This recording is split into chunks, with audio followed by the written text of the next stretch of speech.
Bible గ్రంథంలో ఒక వ్యక్తి ఉన్నాడు. ఆ వ్యక్తి దేవునికి చాలా ఇష్టమైన వ్యక్తి. ఆయన చిన్న వయసులో గొర్రెలు మేపుకుంటూ ఉన్నాడు. ఎక్కడున్నాడండి? గొర్రెలు మేపుకుంటూ ఉన్నాడు. గొర్రెల కాపరిగా ఉన్నాడు. గొర్రెల కాపరిగా ఉంటూ దేవునితో నమ్మకముగా ఉంటున్నాడు. దేవుణ్ణి ఆరాధిస్తూ ఉన్నాడు. చిన్న వయసులోనే ఆయన దేవునితో చక్కని సహవాసం కలిగి ఉన్నాడు. ఆయన చేసే పని ఏంటో తెలుసండి?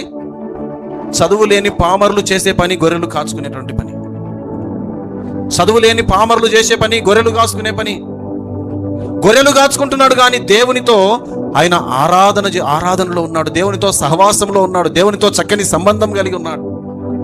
దేవునితో చక్కని కనెక్ట్ అయి ఉన్నాడు దేవునితో. గొర్రెలు కాసుకుంటూనే ప్రభువును ఆరాధన చేస్తూ ఉన్నాడు. దేవుడు తన హృదయాన్ని చూశాడు. హల్లెలూయా.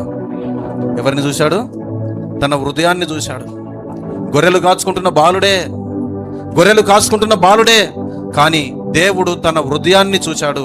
తన హృదయంలో ఉన్నటువంటి ఆ యొక్క దేవునితో ఉన్నటువంటి సంబంధాన్ని చూస్తూ ఉన్నాడు. ప్రియ దేవుని బిడ్డలారా, నా జీవితం ఏ విధంగా ఉన్నది?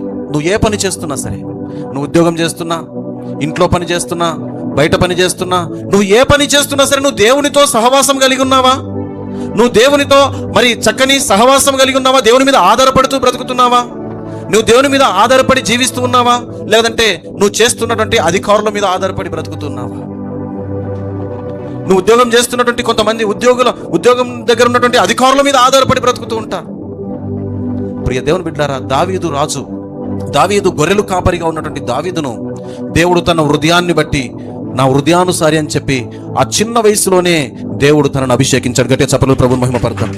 తన హృదయాన్ని చూస్తూ ఎవరి మీద ఆధారపడ్డాడో దావీదు తెలుసా అండి? దేవుని మీద ఆధారపడి బ్రతుకుతున్నాడు. దేవుని మీద ఆధారపడి దావీదు జీవిస్తున్నాడు. దేవుని మీద దేవుణ్ణి ఆశ్రయించి ఆయన ముందుకెళ్తా ఉన్నాడు.